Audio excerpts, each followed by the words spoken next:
29শে ফেব্রুয়ারি, অদ্ভুত, অনন্য, ভৌতিক। এই দিনটি অস্তিত্বে আসে 4 বছর পর পর। শেষ যেবার এসেছিল সেদিন আমার এসএসসি পরীক্ষা শেষ হয় 29শে ফেব্রুয়ারি 2020। আশায় বলে রেখেছিলাম আজকে আসতে দেরি হবে, যেন চিন্তা না করে। পরীক্ষা দিয়ে বের হয়েই মনের ভিতর প্রাপ্তি বিচ্ছেদের এক অনন্য অনুভূতি। এই কি তাহলে আমার শেষবারের মতো স্কুল ড্রেস পরা? হ্যাঁ, কিন্তু এতদিনের দুশ্চিন্তাও তো শেষ হলো। আর কি বন্ধুদের সাথে দেখা হবে? এই সেই ভাবতে ভাবতে কাঁধে হাত রাখলো বন্ধুরা। কিরে, এক্সাম কেমন দিছিস? রাকিব তো শিওর এ প্লাস পাইলেই হবে, ভালো কলেজ লাগবে। মামা, এসব বাদ দে, চল কোথাও ঘুরে আসি। হাতে কোল্ড কফি নিয়ে সেদিন আমরা ওয়ার্ল্ড ট্যুর পর্যন্ত কল্পনা করে ফেলেছিলাম। বড় ভাইয়াদের থেকে শোনা ছিল এসএসসির মতো বন্ধ নাকি আর পাবো না। হ্যাঁ, আসলেই এমন বন্ধ হয়তো আর কে কবে পেয়েছিল তা আমার জ্ঞানের অতীত। এই দিনটিই ছিল আমাদের আনন্দের শেষ, এক অজানা মহামারী। কেরে তুই কোন দানো সব যে কেড়ে নিলি। 31শে মে 2020। এসএসসি রেজাল্ট ভালো হলেও কলেজ নিয়ে আছি দুশ্চিন্তায়। খালি একটা কলেজকে টার্গেট করলে তো আর হবে না, ব্যাকআপ প্ল্যান লাগবে, যেটা কাজেও লাগে।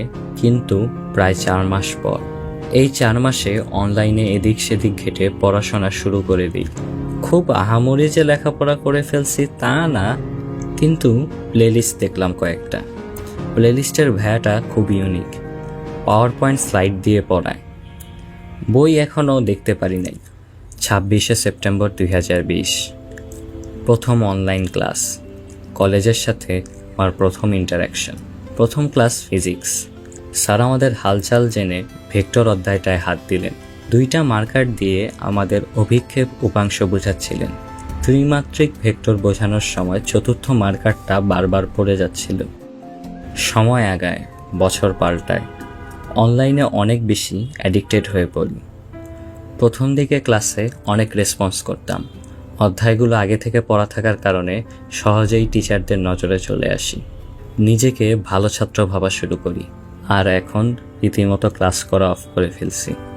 খাওয়া দাওয়া স্বাস্থ্যেরও ঠিক নাই।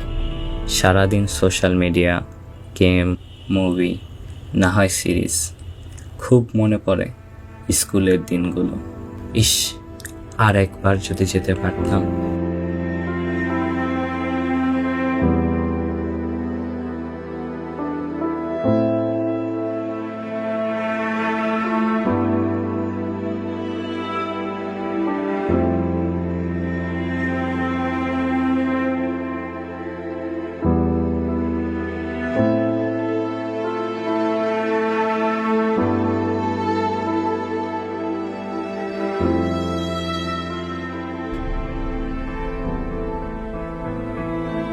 জুন 13, 2021। অ্যাসাইনমেন্টের অ্যানাউন্সমেন্টে আমার ঘুম ভাঙল। যে আমি কে কিনা অন্য ক্লাসমেটরা জিজ্ঞাসা করতো কিভাবে আমি এত ভালো পারফর্ম করি। আজকে ওদের কাছে অ্যাসাইনমেন্টের সলভ চেয়ে ওদের রিপ্লাইয়ের আশায় বসে আছি। এর মাঝে ইয়ার ফাইনাল হয়। রেজাল্ট বলার মতো না। মন ভেঙে গেল। পড়াশোনা মনে হয় আমার জন্য না। ইন্টার লাইফ অনেক কঠিন।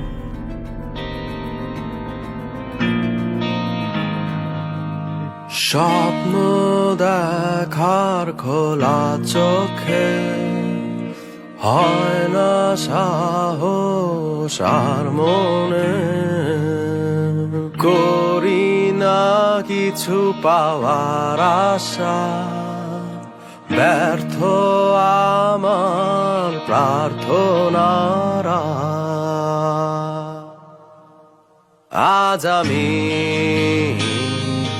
সব হারানো, আমি শূন্যতায় ভেসে হাহাকার দেখি লাগে ভয়। যেন আমার দেখা হলো না আলো, সুধায় অন্ধকার।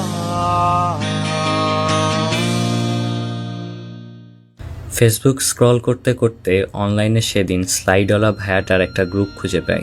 আমি মিথ্যে বলেছি, কত মিথ্যে বলেছি নিজেকে। সেখানে উনি সহ আরো কয়েকজন টিচার পার্সোনালি পড়ায় অনলাইনে। বদলে যাবে সে সময়টায় আমি লজ্জায় অফলাইন ব্যাচে পড়তাম না। অ্যানোনিমাসলি পার্সোনাল গাইডেন্স পাওয়ার বিষয়টা খুব হেল্পফুল মনে হচ্ছিল।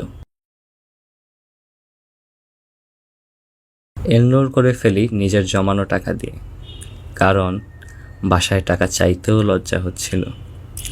কয়েকটা ক্লাস করেই বুঝতে পারি সৃষ্টিকর্তা আমাকে এক্সট্রা অর্ডিনারি লেভেলের বোঝার শক্তি দিয়েছেন। আমি যে কোনো ক্লাস একবার দেখেই সহজে বুঝে ফেলতে পারি, কিন্তু পড়া অনেক জমিয়ে ফেলেছি। কলেজ করে খুব বেশি সময় দিতে পারছি না। এইচএসসি নাকি 22 মে, হাতে আর মাত্র কয়েক মাস। এত কম সময় কিভাবে কি করব বুঝতে পারছিলাম না। অজান্তেই চোখের কোণায় পানি চলে আসে। ইস, আরও কয়েকটা দিন আগে যদি এটা শুরু করতাম। সৃষ্টিকর্তার কাছে প্রার্থনা করি, আমার পথকে সহজ করে দাও। কি জানি কিভাবে যেন সে দোয়া কবুল হয়।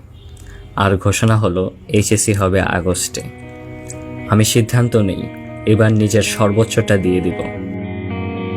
সুখে চক্ষু বাঁধে না, সারা রাতে জাগাই, গাছে পাতা কোনো নড়ে না, এত সবই নীরবে, বেদনা সকল বাতাসে উড়ে, ছুঁয়ে এই গা ভিতরে ঢুকে। আগস্ট আসতে আসতে আমি এইচএসসির জন্য একদম তৈরি হয়ে যাই, কিন্তু বন্যার কারণে এইচএসসি আরও 3 মাস পিছিয়ে যায়। এই সময়টাতে আমি এনরোল করে ফেলি ভাইয়াদের অ্যাডমিশন ব্যাচে। এইচএসসির আগেই শুরু হয়ে যায় অ্যাডমিশনের প্রস্তুতি। 6 নভেম্বর 2022 অবশেষে এইচএসসি শুরু হলো। এক্সামগুলো মোটামুটি সহজেই পার করে ফেললাম। মার্ক নিয়ে একটু ভয় কাজ করছিল, কিন্তু অ্যাডমিশনের পড়াশোনা চালিয়ে যাই পুরো দমে। 8 ফেব্রুয়ারি 2023 আজকে এইচএসসির রেজাল্ট। এইবারও সৃষ্টিকর্তা আমাকে নিরাশ করেননি। মন মতো রেজাল্ট ও সব ভার্সিটিতে অ্যাপ্লাই করার মতো নাম্বার সবই এলো। এখন সব আমার ওপর। রেগুলার ক্লাস ও এক্সাম কন্টিনিউ করি। ভাইয়াদের দেওয়া প্রত্যেকটা গাইডলাইন ফলো করতে থাকি। অপার, অভি, সাকিব, শুভ্র, সঞ্জয়, এই নামগুলো এতবার বলা হতো, বাসার সবারই এতদিনে মুখস্থ হয়ে গেছে। অ্যাডমিশনের পড়াগুলো আমার এমনই আয়ত্তে চলে আসে। এখন আমি তৈরি। বুয়েট, মেডিকেল, ঢাবি কিংবা অন্য যে কোনো বিশ্ববিদ্যালয়, আজ আমার কাছে সব উন্মুক্ত। প্রতিটি রাস্তায় আজ আমার সাফল্য। আমি আজ আপনাদের মাঝে উপস্থিত। আমি হলাম ঝিনাইদহের প্রকাশ, আমি গাজীপুরের মেহেদি, আমি ব্রাহ্মণবাড়িয়ার সাবিহা, আমি রাজশাহীর 700। আমি আসলে তোমরা সবাই।